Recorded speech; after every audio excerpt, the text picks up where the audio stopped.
Hello guys, it's Chelsea and today's video is gonna be an ukay-ukay haul, and to be honest, hindi pa ako masyado nag-uukay because I still have a lot of clothes na hindi ko pa nasusuot. But yeah, this is sort of a collective haul but it's not really that big of a haul. Right now, nandito ako sa house ng kuya ko and nakikifilm ako because the lighting is really nice. So yeah, let's start. Everything's in here. So if you guys want to see all of the clothes that I got from the ukay recently, then keep on watching.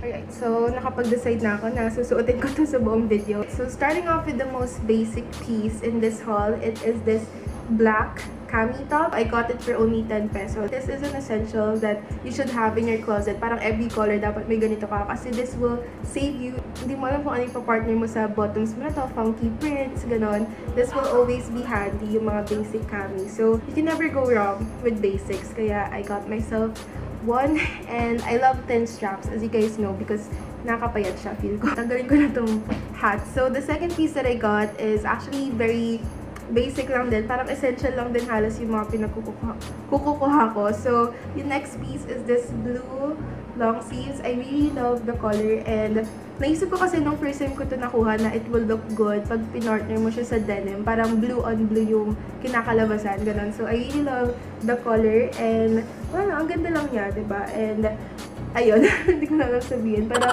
it's perfect also pag parang mga corpo days or casual days. Kaya po ko lang din ito nabili. It was only 35 pesos. And ayun, super love this one. Very basic lang. And nag-iiba yung color. Next piece naman, hindi ako yung naka-ukay sa kanya. Ako hindi yung mommy ko. Ayun, lagi kasi nag-ukay din yung mommy ko. So yeah, I took this out from her cabinet. Kinuha ko. Ninakaw ko na siya, guys.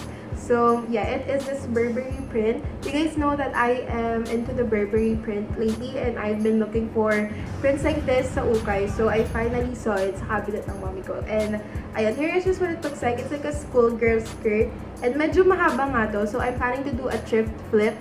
So if you guys are interested on that kind of video, please let me know. Kasi bala ko talaga siya i-flip. Parang just 50 pesos na lang ito nakuha. Yun, I'm not really a fan of the buttons, but I really love the print and I can see a lot of potential dito sa skirt na to. So yan, ito yung itsura niya. I really love it. And ito yung itsura niya ng back part niya. Sana nga yung itsura na lang yung sa front is yung back part. I-clean ko siya and then tatanggalin ko yung button. So let me know if you guys want that kind of video. Yung parang pinapaganda yung mga damit na nakukuha sa ukay. So yeah, here's the next piece that I got. Very schoolgirls. Ito, madami nagtanong sa inyo kung saan ko ito nakuha sa DMs, sa Instagram, and also sa my video mismo ng outfit ideas. This black mesh top. Super duper love this one. Kasi, as you guys know, medyo malaki talaga yung braso ko. So, sometimes, bihira lang talaga ako mag-sleeveless. And sometimes, I really love the mesh style. Yung nagsusuot ka ng mesh on top of a bralette, for example. Pero, ayun nga, sometimes kasi there's a lot of skin showing. And parang mas na-emphasize palalo yung arms ko kasi sobrang siksik ng mesh. So, I was really happy when I found this sa ukay. Kasi, naka-cover yung sleeve. So, parang hindi masyado kita yung aking braso. Braso, really love yung combination ng mesh and ng cotton. Kaso ito kasi, pag tinutuck in ko siya, medyo nakikita yung cotton part.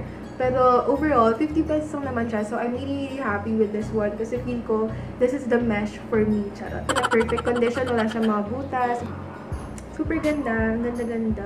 There are only 3 clothes left. So, yung next naman, yung una, parang hindi siya kasya sa akin. Ganon. Pero, nung sinukat ko siya nung kailan lang, biglang kasya siya. So, alam niyo na ibig sabihin lang, guys. Pumayat talaga ako. Charot. Pero, ayan. Ito yung tsura niya. It is this tan pants. Medyo iba yung color niya sa camera. But here is what it looks like. It's very long. Sakto siya sa height ko. Though hindi pa to perfect fit sa akin. Kasi, ayun nga, sabi ko nga sa inyo, bigla na lang siya nagkasya. So, hindi siya, as in parang maluwag na maluwag. Upo ako, parang kita pa yung mga bilbil ko. So, yun. But I'm super happy with this one. Kasi, ang dami kong naiisip na outfit with this color ng pants. Some pants na napapansin ko kinukuha ko, feel ko pang lalaki siya, but I still buy them kasi it fits me better, feel ko. So, siguro parang panlalaki ba yung katawan ko. I super love this one. So, ayan.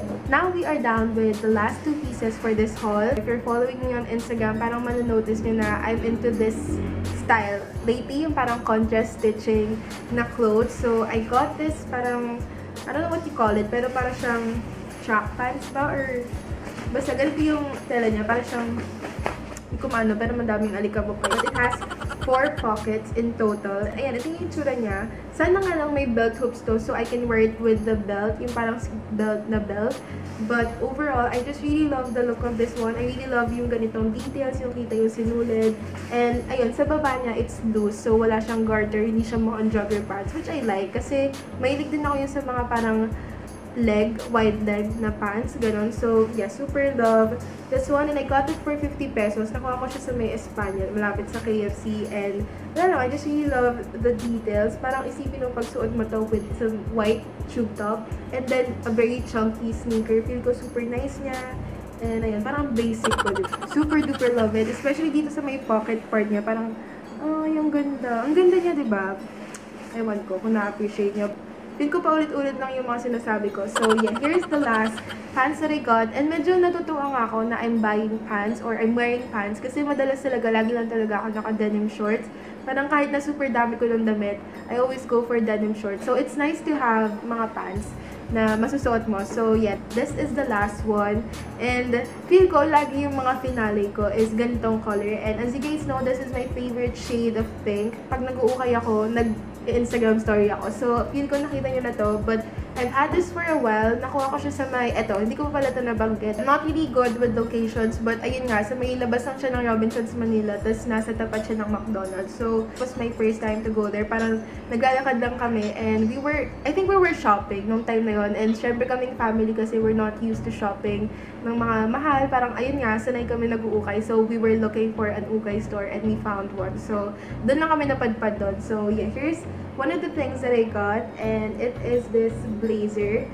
It has 2 colors. As you guys can see, meron siyang dusty rose na color, and then merong mas dark. Itong lining niya dito. So, piping, is that what you call it? I really love the color, kaso hindi siya ganon ka-oversized. And you guys know me, I really love mga oversized na outerwear or mga jackets or blazers, ganon. And, ayun, it's from the brand Vico. It's a size 38. As you guys can see, medyo weird yung closure niya kasi pa-hook style.